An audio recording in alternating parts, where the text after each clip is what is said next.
Hello! Welcome to the Hystorians podcast. I'm Liz. And I'm Des. And this week, we have an exciting episode. It is my episode. I am so excited to present this. This is going to be a little bit of a different presentation style. I'm really excited about this, if you cannot tell by my voice, because I love presentations. Yeah. I was always the person that they nominated to give the presentation. I always volunteered. I was like, yes. Exactly. Choose me. Pick me. So true. I knew we were just living the same lives on different parts of the country. Truly. All right, so we're doing a presentation style, so I have some slides up. So I also wanted to introduce footnotes from the front lines. It's our new little thing before the episode to kind of establish, like, hey, I forgot something last week, or hey, I forgot something last episode, or we want to address clarifications and things, because we are new. Yeah, we are new. So footnotes from the front lines. Stick with us. We're learning, and so sorry if we drop the pod on a soft spot. That's us. At least the pod smells like newborn baby. I mean, you gotta have some pros and cons. If newborn babies didn't smell heavenly, I'm pretty sure most new moms would throw them out. This one smells like crap. So I wanted to establish that the first episode that I did, it was a combination of a bunch of research that I started collecting over a year ago, and it was about a different topic. So I trying to like piece that together and be a nod to what started this podcast. Just wanted to say that. And this episode, I am formally saying this one is dedicated to my sister. We started this podcast essentially. I want to create something that's fun for my sister, for my friends, my family. Yeah. Because I love telling history and they all enjoy that. So this one is definitely centered towards my sister. Yes. See, and your sister, she got good taste. I think this will be funny. Oh, thank you so much. She would love that. And then for just a quick little resources rant, I wanted to say that we'll include resources and citations at the end of the episode description, either through a link or just listing them. Also, I want to tell people who are about to research or start a research project, I'm telling you as your little history godmother, fairy godmother, look at the indexes. Look at the bibliography. Bibbity Boppity, learn how to fucking read, people. Why would you say something so controversial yet true? Comprehensive and contextual and what's that called? Critical thinking? Critical thinking. Why can I never remember critical? I can't critical think myself. Look at the bibliographies of your first couple of sources and follow them. If you love a rabbit hole and going down those rabbit holes, go down. And let me tell you, your final product will be great.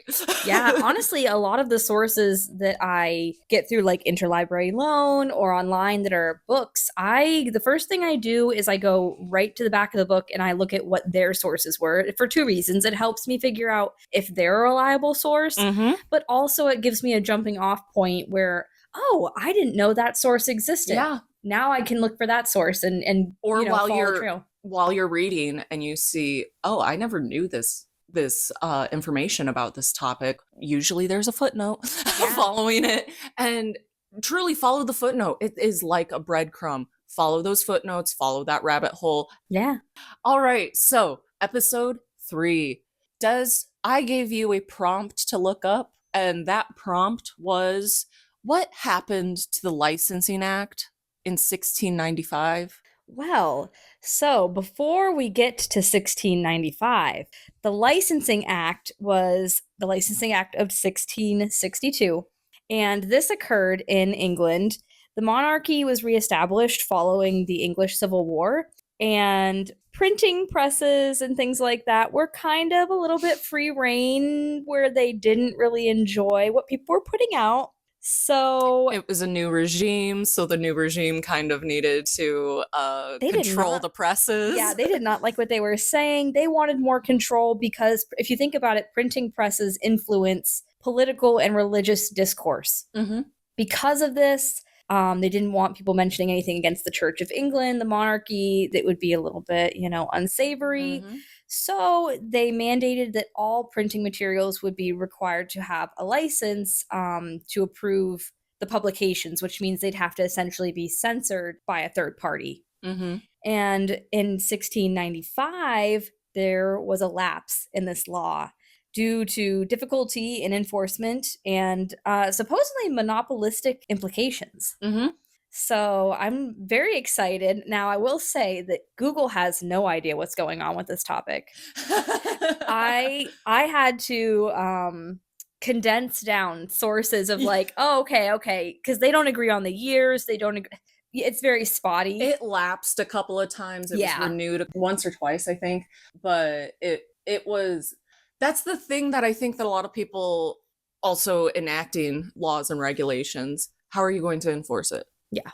There will always be underground newspapers. There will always be, that. So the people want their information.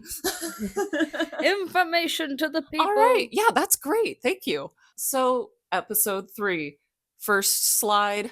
Help is on the way, dear. Help is on the way. It's Mrs. Doubtfire. Mrs. Doubtfire is one of my favorite movies, and when I was slightly nonverbal as a toddler, I would speak in only movie quotes, and that was in the rotation.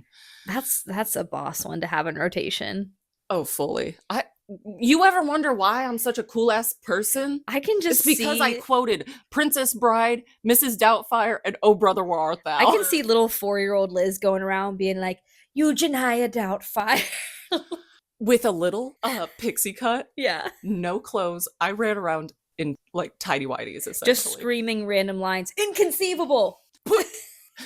Drop your sword. We thought you was a toad. Anyway, my parents didn't get me tested. I had to be in my late 20s to get tested. The writing was on the wall. They just couldn't read. Once again, reading is important. Reading is fundamental. LMAO. No.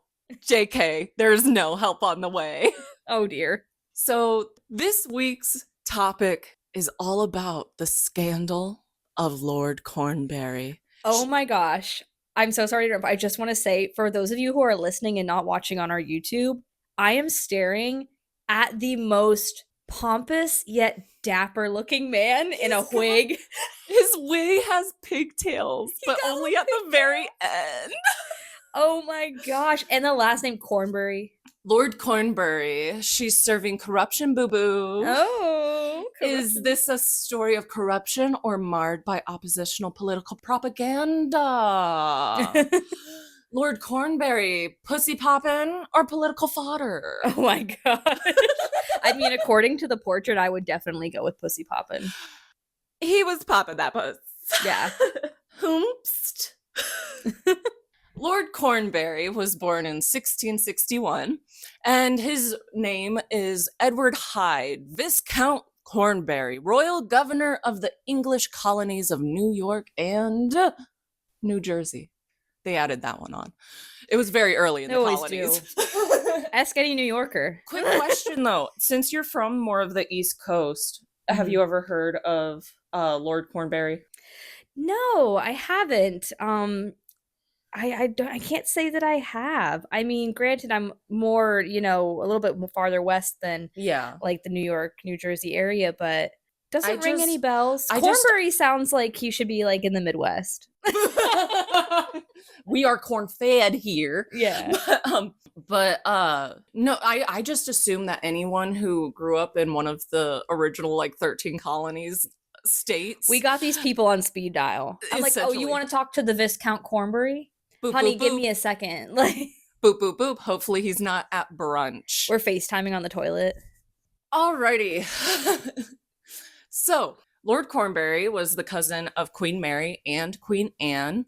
Oh. He got his governorship through Queen Anne herself, was very proud to speak as the voice of a woman, meaning he spoke for the queen and as one of her governing officials. He would always, like, multiple times, he was quoted for saying, like, I speak for the voice of a woman.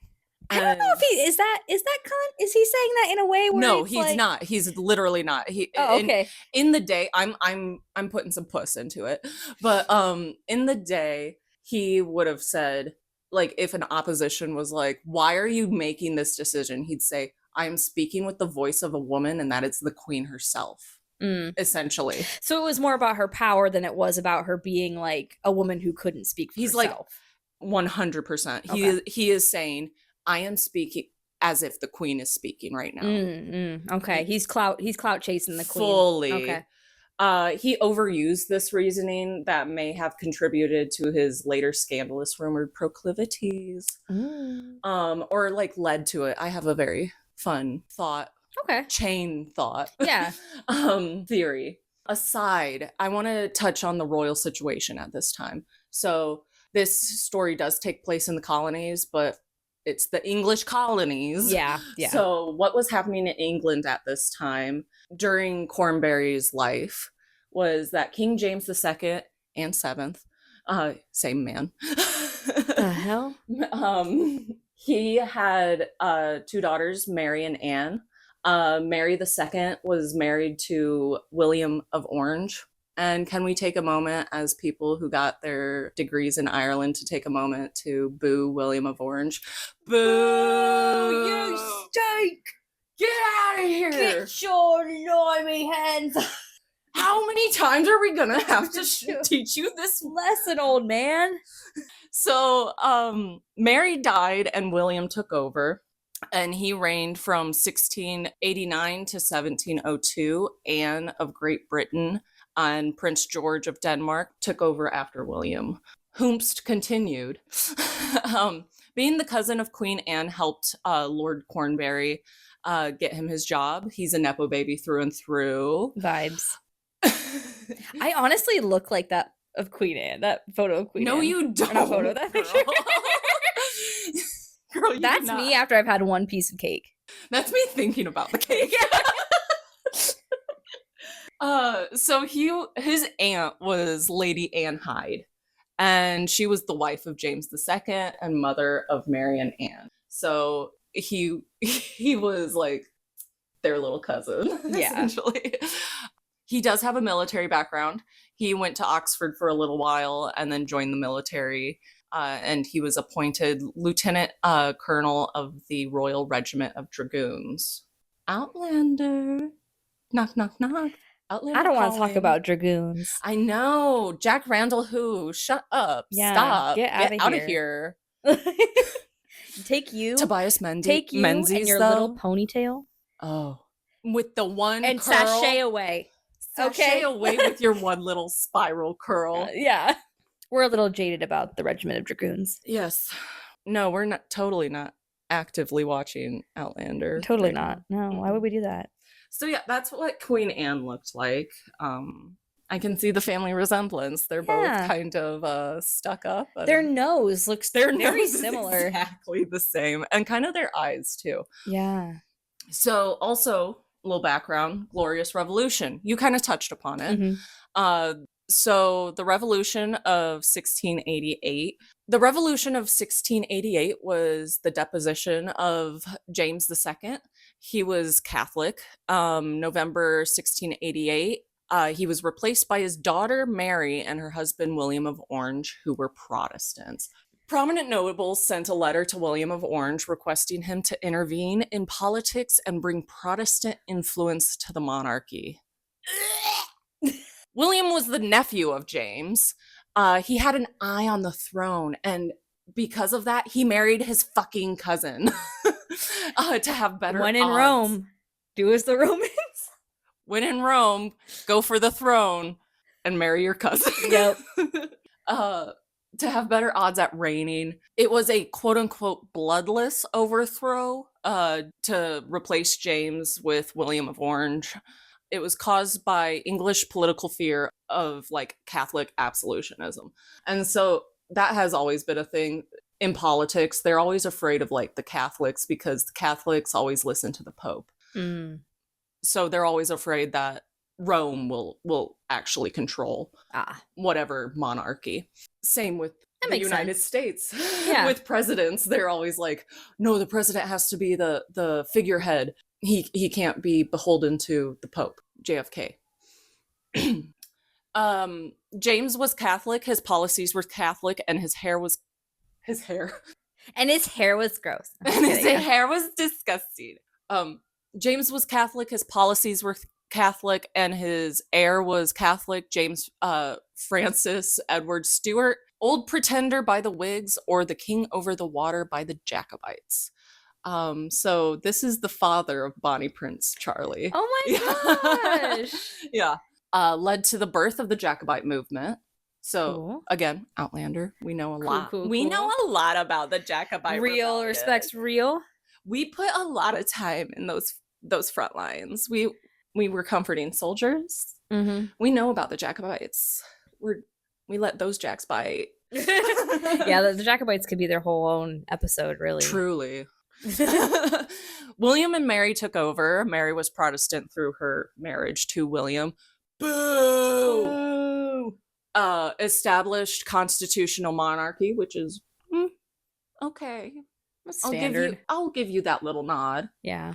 Bill of Rights, limited royal power and enhanced parliamentary authority. That would be the ruler that I would be. I would go, I have too much power and I'm being pulled in too many directions. Yeah. Lovelies. I believe in you. Yeah. I want to be a figurehead.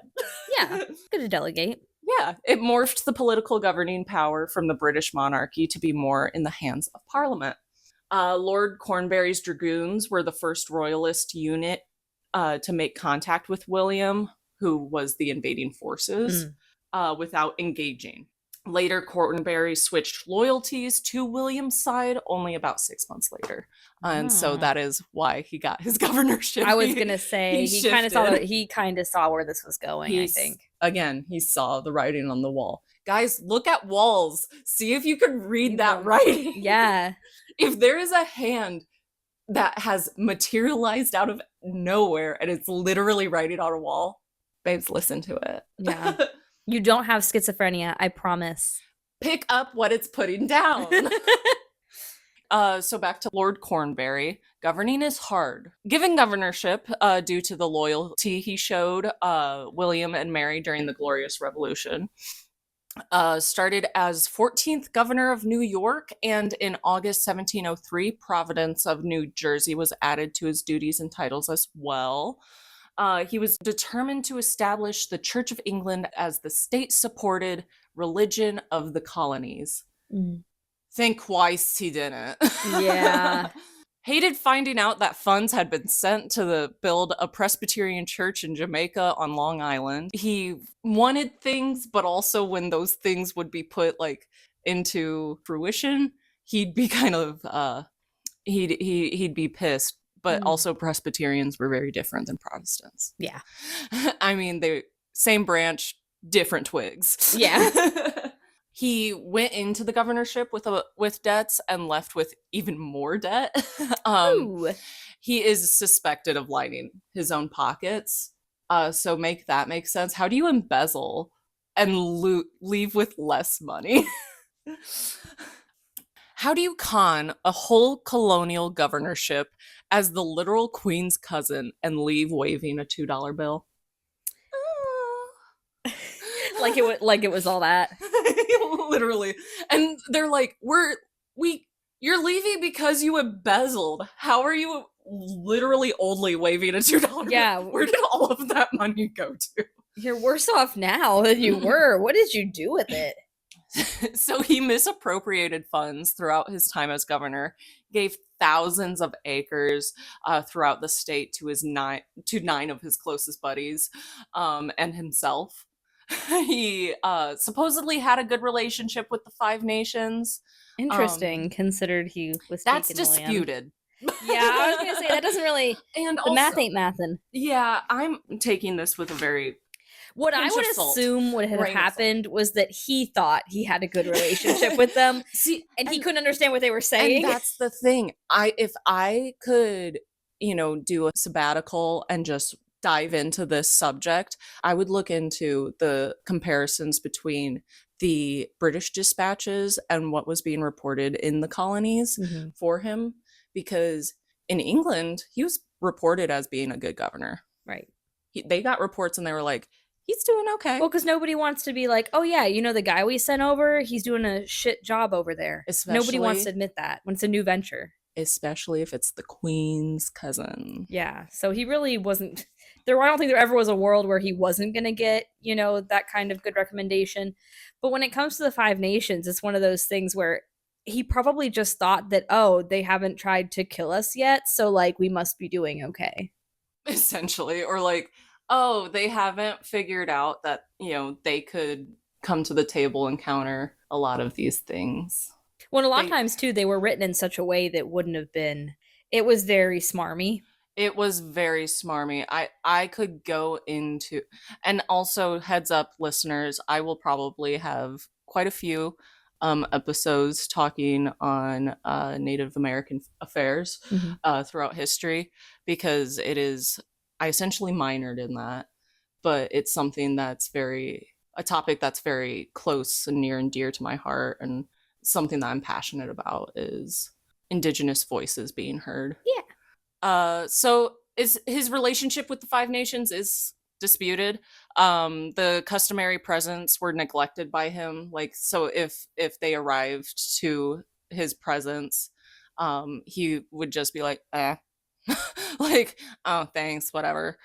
He gave major preferential treatment to British traders as well. So he was not helping the nations. Cornbury saw the importance of good relations with the Five Nations when it came to aiding with the British Defense Forces. So as long as it benefited him in the end, he didn't give a shit. Well, he's British, so yes. Also, the giving away of thousands of acres of native land probably would not have bode well with the Iroquois as well. That, It's one of those things that probably has been distorted over the years, and... Yes, yeah. So, the Licensing Act of 1695. I swear, this is all leading up to the scandal. Yeah. The lapse of the Printing Act from 1662. Nothing could be printed that opposed Christianity or the Church of England, which would cause scandal. Officials were designated to approve subject matters, new appointments in the Stationers' Company by the Archbishop of Canterbury. So literally an official of the Church of England had to sign off on anything that's printed. And chancellors of universities were to license books. Only chancellors of universities. Oh, wow. Was renewed in 1685, but lapsed again in 1694 when the House of Commons refused to renew the act due to the difficulties in administration, as you said, and the restrictions and the monopolies. Yeah, so that one came back and bit them in the booty. So for Lord Cornbury, his claims of corruption... Sounds about right for what he's done so far. He governed from 1702 to 1708. And I bring up the Licensing Act because all of that background, because it really sets the stage for what is to come. And then the claims, it's like we don't have very good resources to look into because of that Licensing Act. Oh, yeah. Yeah. Again, Queen's cousin. First cousin. So he embezzled the defense funds. Great. There were 1,500 British pounds for harbor defense that went to construct his personal residence in Nutten Island. Great. I'd be nutting on that. I was gonna say, like, what are they doing on Nutten Island? They be nutting. I ain't doing nothing on that island. Land grants for personal and close friends, as I said before. Personal debts well into the tens of thousands by the time he left office. Like, he must have been spending like no tomorrow to be embezzling money and yet personally going into so much debt. You'll see. Oh, dear God. Conflicts with the assembly. The assembly was the, like, colony's parliament. Oh, okay. But again, remember, no taxation without representation about 100 years. Yeah. Less than a century later. So the assembly was just like that subcommittee. Okay.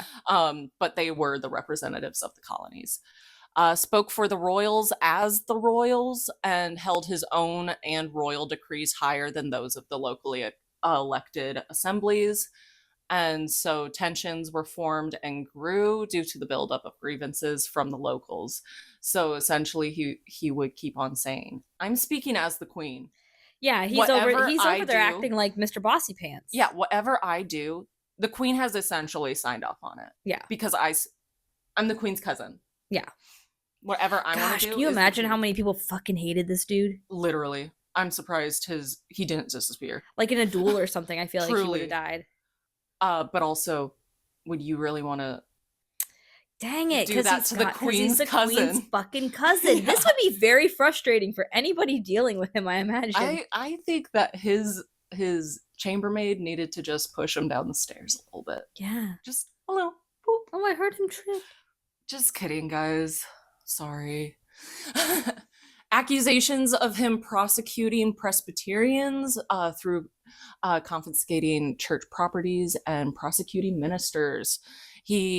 This tracks with his military and alliance history with everything. He did end up going to debtor's prison. Oh my gosh. Once released, he went back to England and he never stepped foot back on the colonies. He was there for about 6 years and he never came back. Well, I imagine that probably wouldn't have like scared him straight, but it would have been like, oh, I'm in like a foreign place and I'm in prison now. Also, it's like I have the protection of the crown over right there. I have complete protection. Yeah, he kind of went back to where he would surely be protected. Yeah. Was seen as an incompetent fool who was a puppet of the monarchy by those in the colonies for decades after his death. So much so that his name was still in his opponent's children's mouths over 70 years after his death. Dang. Why does this all matter? And why do I bring that specific point up? Oh, dear. Okay, I'm showing a picture of a painted portrait of a woman in a blue dress. The only reason I am so silent right now is that what I am staring at, and I don't know a lot about, English royal portraiture or anything like that. I'm much better at the Victorian era portraits. The 5 o'clock shadow's getting you, isn't it? Yeah, something is off here. The figure looks very doctored. Yes. It's very tapered and it's unnatural. It looks like a head was placed on there after. Like a Photoshop, first ever Photoshop. Yeah, it looks like the head doesn't belong to the body, and even the body's a little bit fish. Like, at this point, you would have had, not a heaving bosom, but you would have surely had, at least some sort of especially with that many chins. You should have a heaving bosom. Right, and it seems rather flat. And the waist seems very doctored. The hands almost don't seem to match either. The fingers are very small. But then the head is like this huge, odd shape. And the nose looks exactly like that family's. So I'm assuming it's one of them. So I was really excited to show you this because I was like, Desi knows what fashion was like in certain times, and honestly might have you do footnotes from front lines next week and be like, actually, I went back and looked and did some research, and Well, fashion wise, this is very odd. One, there's no heaving bosom because what? We're looking at the 18th century right now? Or very 17th? very early 18th. Still, it's odd. The person is almost in this Which means tea early evening 1700s. gown. It's almost a wrap dress, which Yes. is not quite common, I would think, for portraiture of somebody who supposedly has this high standing. Mhm. It's sensual, yet there is no indicators of sex. Mhm. So this is a print, and it is attributed as Edward Hyde, Lord Cornbury, Oh my gosh, it's him, allegedly. allegedly. The painting, Portrait of an Unidentified Woman, is in the New York Historical Society. Late 18th century, it started to be associated with being Lord Cornbury. 5 o'clock shadow or a PCOS diva. That's what I also Right. want to be like. I want to establish that if this isn't Lord Cornbury, then this woman was marred by and her By her image. resemblance to this Yes, man. and her image has been just absolutely shat upon. If she is a PCOS diva, then girl, you be looking great. I love you. It's just to me, it's the nose, it's the eyes. It's the eyes. I'm wondering if this is not a very good portrait. It's just like, Like, a bad. Honestly, the details don't. I can tell you right now that if this is a portrait, it's not a good one. mhm, Not because of the actual person. I'm looking at the fabrics, the background, the curtains. mhm. This is not the level of detail you would expect in royal portraiture. No, and now that I'm looking at like the curtains in the background, they're very half-assed. Yeah, the They are not. fabric is shiny, but it is not detailed. It is, and they were able to achieve much greater detail than this at this time. Yes. So it's kind of, it might He be was also caricature. poor though. He This is true. He had a lot of political power, but he didn't have. But also, he could be like someone else we know and hire people and never pay for the Right. Alternatively, it could be this PCOS possibly having woman who, has a different style portrait artist, Mhm. or, this is all speculation. Might We just don't be know who made this. the wife of a merchant Yeah. who makes good money but not enough to get a good portrait. Mhm. We don't know. That's the thing, is it is a portrait of an unidentified woman. That Yeah. is what the title was. So prominent British man or a PCOS warrior, being dragged through the mud, being associated with a man known for being really bad at nearly everything he did except being born into a royal bloodline, and still sucked at that too. Could we even get that right? If this is not Lord Cornbury, whoever this is, I'm so sorry, honey. She has a striking resemblance to him, She if not. does. And is there a possibility that this could be caricature? Due to the quality of the portrait, a caricature, the uncanny resemblance. I would say a caricature, in my professional opinion, would be more of a woodcut for more for this widespread period. printing. Oh yeah, because this is just one portrait. This is a random portrait. Yeah, why would somebody make house. one portrait for this house? Because it wouldn't have been reproduced in a mass sense. Yeah. And so due to the association of Lord Cornbury to this accusation that this portrait is him, he has slightly become a representation of queerness in history. And I have a controversial opinion about that later. Yeah, because it leads you to think, is this because he was purposefully dressing this way, or is this, like you said, just a bad portrait of Queen Anne? Yeah. Or someone from that family. Right. It was the royal family. They was fucking everybody. So into the section called Pop and Pussy or Propaganda. This portrait was first attributed and associated with Cornbury during a 1796 gathering. Remember, 1796.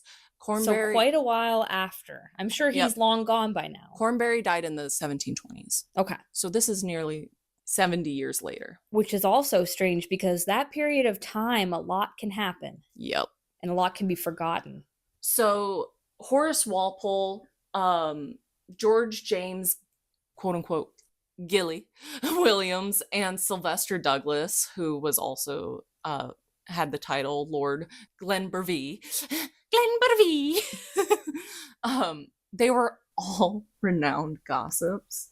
Like these, so they are the ones who are recounting how this this painting got attributed with him. Mm-hmm. They were all sitting around telling stories about Catherine Hyde, Duchess of Queensberry, who was a well-known beauty, and then that led them talking about her incompetent cousin, Edward Hyde. So also this just makes me think of that observation where it's like men are able to bond over making fun of women or like over subjecting women or like talking about they think it's hilarious or like sex, and they're like, yes, we can shoot the shit. It's a way to like break down that barrier of like awkwardness. That's how they and it fills in for personality. They're like, well, if I can't be like a good character, I can at least be funny. Yeah, true. I can at least make a couple dick jokes. Horace Walpole had heard many rumors and gossip and whispers about Hyde from his father, who was a Whig, and Walpole's editor for his diaries, he literally stated, guys, take this with a grain of salt. Walpole was the very prince of gossips. Like he would love this podcast. He would be like, guys, did you know what I heard? Like, I'm gonna follow up with him and read his diaries and see like just how much gossip and everything, and follow up on that if you're interested in that. Always. So Glenbervie's editor included that he loved gossip and to have recorded it with such abandon that his stories should be viewed with a reservation of judgment. Wow. That's pretty bad. Mm-hmm. Honestly, my episode next time is going to be a little bit kind of like this, where their people afterwards are blurring lines. I'm so excited already then. So I get it. It's interesting when you review other people's diaries and then the people who compile them or edit them literally are like, hey guys. And that's the thing hey girly. With looking at primary resources, you know, some people are like, no, this is absolute truth. It's a primary resource. It's the truth. You always have to be thinking about people's motivations, though. People's motivations, what were happening at the time. Like this. Yeah. What was happening at the time? The American Revolution. Ooh. They really hated the British crown. Yeah. Or British rule. He was one of the most incompetent governors. Ripe for the pickings of gossip. So was it Lord Cornbury? There is a resemblance, as we said, resemblance or just extremely British royal bloodline. Yeah, it's got that vibe. So I put up a picture of Queen Anne to kind of show the resemblance. And I mean, they have the same second chin. They have the same chin. They have the same nose. Very similar brows, possibly. The eyes are slightly different in the photos. And I only say second chin because, baby, I got a second and a third. Well, you know, they were able to afford to have a second chin. Truly. Oh my gosh, I didn't even think about that. Yeah, they were able to eat. Yeah.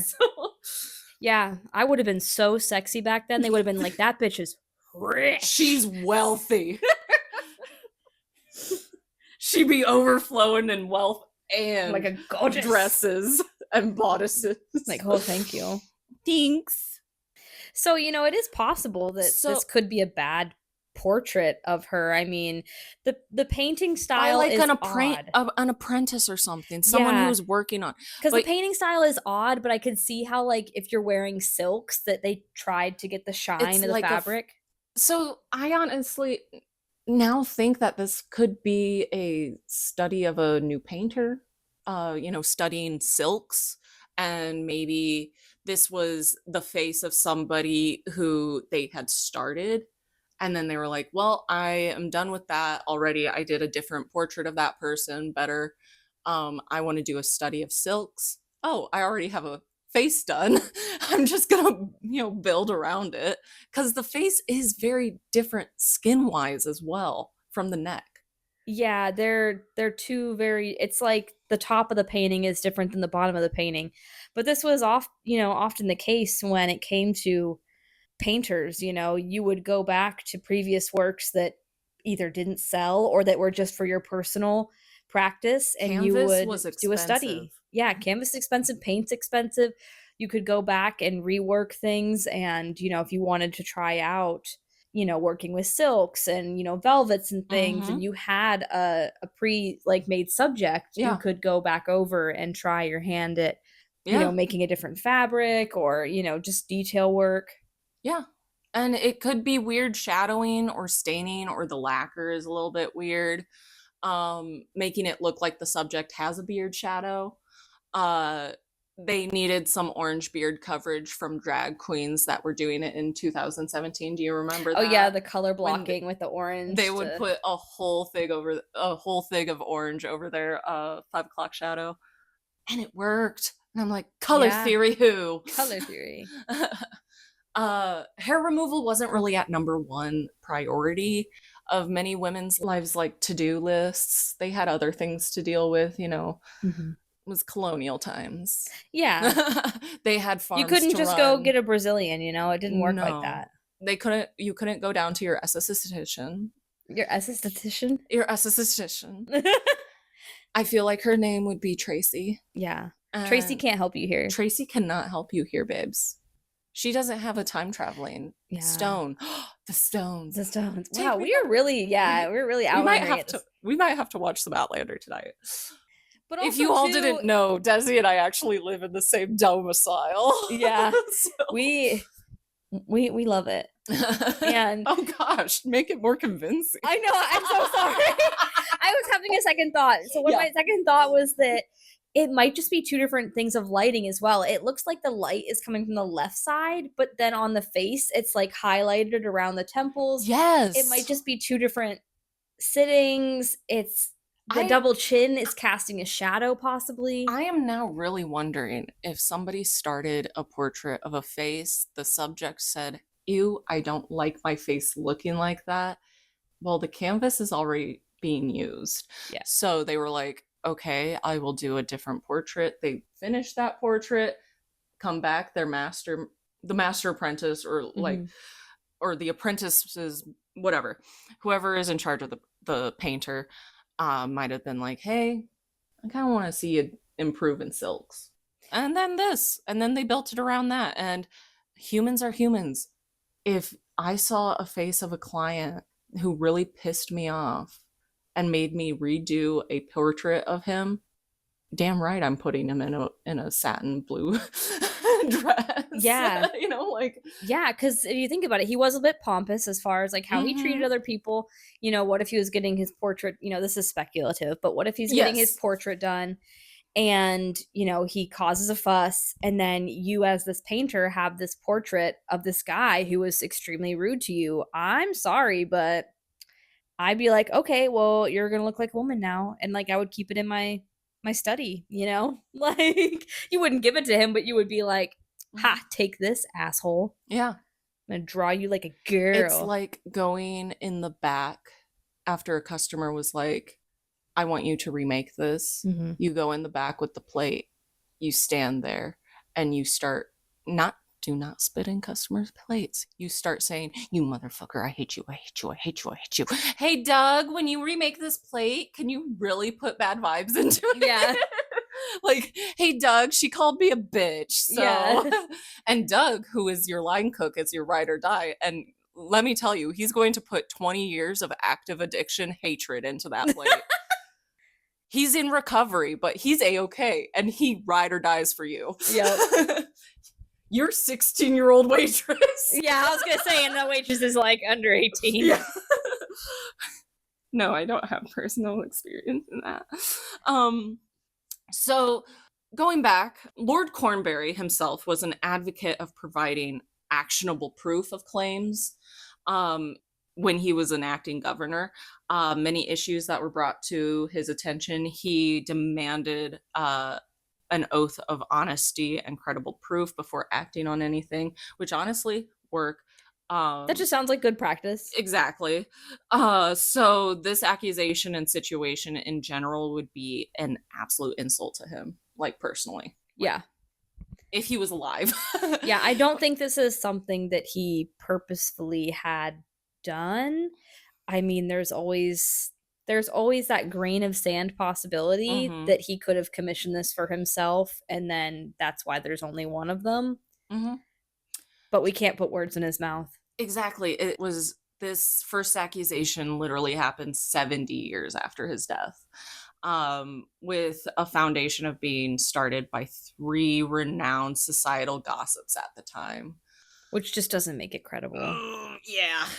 But also the Licensing Act would have made it not very easy to report, because there are claims that Lord Cornbury did dress in women's clothing, but there were no like official publications. They even said, oh, he opened the assembly in women's clothing once.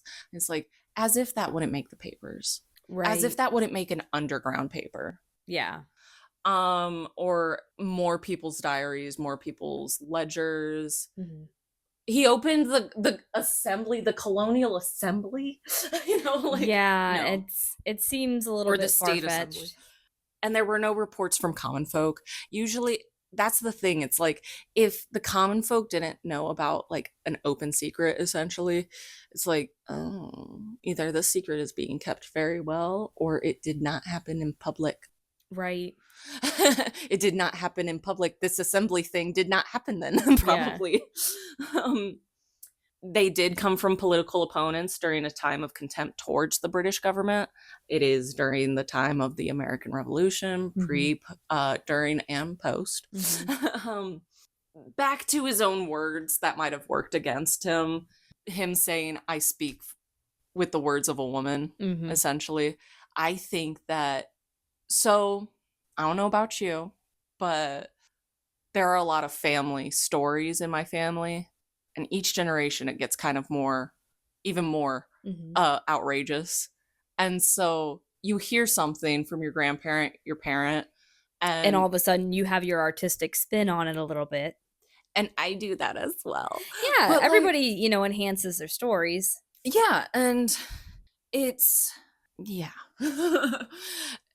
They never met him. That's as well. They are young men. They have been alive only while he is dead. Mm-hmm. Walpole referred to Cornbury as the Mad Earl. He was a very clever man. His great insanity was dressing himself as a woman. He opened the assembly by dressing in that fashion. So it's like... So the people who reported this were the gossiper people. And he heard this from his father, who was a Whig. Mm-hmm. And so it's like, he might have been young and heard his dad say, yeah, he opened the assembly by saying, I'm speaking with the words of the queen. I'm speaking as if I am the queen, and whatever. And then in his head, he just kind of, over the years, all of a sudden it morphed into, he opened up the assembly as the queen. As a woman. Yeah. So here's my little researcher historian rant. Yes, go off. My own approach to my rabbit hole. Historians were quick to associate this portrait to Lord Cornbury, which surprises me. Essentially, historians loved to default to, and they were roommates. Yeah. So I do not think historians would immediately go, that's Cornbury. I think that it was just easier to say that. Well, it's fun. And it's very interesting. And people want history to be interesting, but it isn't always. There isn't a lot of proof. We are historians. We need reviewable proof. Literally a huge part of our subject and academia is peer review. Yeah. Show me the proof. Yeah. Show me the facts. Yeah, where did this come from? Who said it? Paintings cost a lot of money. He was not rich and was marooned essentially in the colonies and not in British mainland. So I'm also like, I don't think that he would get this. When I first started this, I was like, this is a good portrait for somebody who's so poor. Yeah. Like, it would have been a good portrait. Yeah. This is not, while it's not the best of like royal portraiture, it's not the worst. It's a royal cousin portrait. Yeah. Reports were sent back to England and showed him in a prosperous light, while in the colonies he was viewed with contempt and spite because the colonies got to see him firsthand. He was their governor and they did not like him, while him and his staff would send back reports to England and be like, we're so loved, guys. We're It's going so great. Freaking good. Hey, where's that 1,500 pounds that we sent for the Harbor Defense Fund? Oh, it's in the mail. I'm sure it's in the mail. Actually, I did create the defense for the harbor. My home's name is Harbor. Yeah. And the veranda's named Defense. Yeah. Because again, he built his own personal home with that funds. He was eventually recalled to England in 1708 due to mismanagement of funds and never went back to America. There were a few reports that he would cross-dress in private and public, but that should not muddy your views of him. His policies and governing approach should speak to his character more than whether or not he wore a blue dress and possibly had enough money to get a portrait painted to show it off. So I'm worried that essentially they were like, this is Lord Cornbury. He was such a bad governor. Of course he cross-dressed. And it's like, no. What he did in private does not attribute to him being a bad governor. His embezzlement, his mismanagement attributes to being, and you'll see why I'm saying this. Well, where was this discovered? Do we know? I believe in early 18. Well, which continent? I mean, like which? Oh, colonies. So that's the first, suspicious thing about America. It is that it wouldn't have been where he was located. The other thing that I find suspicious about this is that he had that phrase that he speaks as a woman, and he said this in the colonies. And what do you know? A portrait of him appearing as a woman appears in the colonies. Correlation does not make causation. It does not. This is all speculation. I am 100% behind you, though. You are in my train of thought. Yeah, we're just trying to. Yeah, we're trying to, give options. So, is it actually Lord Cornbury in the painting? Personally, I would not associate it with him, but it has become such a huge part of his story that even if it is not him, it will forever be associated with him. True. Only association with Lord Cornbury was in 1796, over 70 years after his death. And I think that a bunch of gossips were in a room together, and after bonding over the subject of the physical appearance of a specific woman, Catherine Hyde, who was his cousin, the topic naturally morphed and chain thought jumped from Catherine to her idiot cousin, who was a corrupt governor of the colonies, decades before.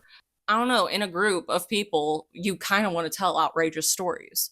So we cannot prove nor disprove that this is Edward or a gal in a portrait who had the misfortune of being perceived by a room full of only men speaking. Amen. So what? My episodes will always have like a so what moment at the end, because why are we even why is this This? important? Yeah. When I set out for this research for this episode, I was fully expecting to find things that would show Cornbury did things and cross-dressed, and I was excited because I was like, oh my gosh, yes. When I read this like in a little known facts collection book, but nothing is concrete, and as a historian I cannot fully subscribe to this theory that this is Lord Cornbury. He never heard, saw, or was able to defend himself due to the first claims because he was dead and in the ground for 70 years. This is what pops up on Google, actually. Wow. So the portrait is in his Wikipedia thumbnail. Which, that's Wikipedia for you. 100%. But if you can't confirm it but to at least 95%, then it should not be the representation of this person. Yes. And it might not have been the unidentified woman portrait when they were like referencing everything, but his character and name will always be connected to the cross-dressing accusations. And it is important to associate queerness to those who identify as such instead as possibly a misassociation. So I bring this up because one of the sources that I had, it's from LGBTQ historical sites in New York. Okay. They fully... So everyone's grabbed and ran with the story. Yes, and they are like, oh my gosh, he is a figure of queer icon, and he is a figure of queerness in America way before everything. And he's a godmother of queerness. And it's like, he might not have been. That's the thing. There's enough doubt that... And the fact that they are associating this not in the yes diva way, they are associating this as a way to mar his character. They were like, he is a corrupt politician, and on top of that, of course he was corrupt. He cross-dressed. And it's like, no. Guys, I know we're reclaiming queerness right now. We do not need to reclaim him. But this guy was heinous. Icon. Yeah, but this guy was heinous. Like, yes. If Hitler wore a wig, that doesn't mean we'd be like, yes, queen. Yeah. Like he was not a good person. He was not a good person. And also, we can't confirm that he even did these things because the sources were questionable. Yes, and there's no resources confirming that he ever cross-dressed privately or publicly. There are all accusations. Like, granted, there are enough accusations that I do kind of think that when he was in his home, he might have put on a dress and, you know what, work. But also, a shitty human can also have fun hobbies. And also, too, though, you have to think, while he wasn't wealthy in the sense, he was in debt, he would have had nice things. Yes. And those nice things would look very odd to colonists. Things like very expensive silks and robes and things that they can't get access to. Yeah. Do you think that maybe he was walking the streets like in a house coat? And in a house coat, and they were like, he's dressed up like a woman. And he keeps saying he's speaking for a woman. Yeah. When in reality, he was probably just, thinking he was stylish. Yeah. Yeah. You don't know. We don't know. And that's one of those things that I love this story, but also it pisses me off because we don't have concrete evidence. Yeah. It's hard when there's just things you will never know. Yeah. Never know. And we will never know because we cannot bring him back to life. We will never ask him. I always think of the Kristen Chenoweth in her memoir. She opened it up and was like, if I got to go to heaven, I have 3 questions to ask God. And she listed them off, and then she said, what happened to JonBenet Ramsey? This would be one of my questions. Was John Hyde a crossdresser? Like, I also, a lot of these resources were created like quite a while ago, and they use some not great terms. Yeah. So if you want to read some of these resources, just prepare yourself for that. But yeah, so my so what moment is, it's important to have queer icons, but also do not be so quick to associate someone who might have been a queer figurehead, yeah, to not loud and hold someone up in like, oh my gosh, it's an LGBTQ historical site. Look at the portrait of the unidentified woman. Be careful who you give high regard to. Exactly. Because I truly think that it was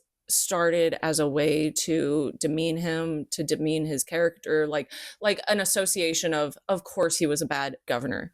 And on top of it, he cross-dressed. And it's like, that doesn't matter. He was just a bad governor. Yeah. Okay, guys? And he embezzled. He was just bad at his job. And he was a Nepo baby. And like I said before, bad people can have cool-ass hobbies. Truly. I don't know if you've ever been to one of your hobby conventions or something. Guess what? You'll meet a lot of people that just piss you off. And guess what? You would not associate them with your hobby. Right. You'd associate them with being a bad person. Yeah.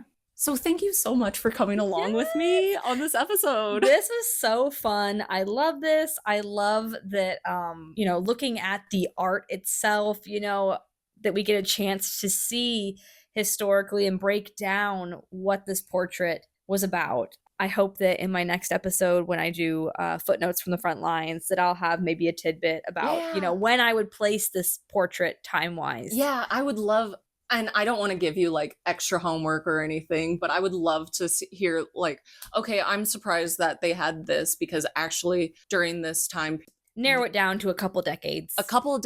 And I wonder if it was created after he died.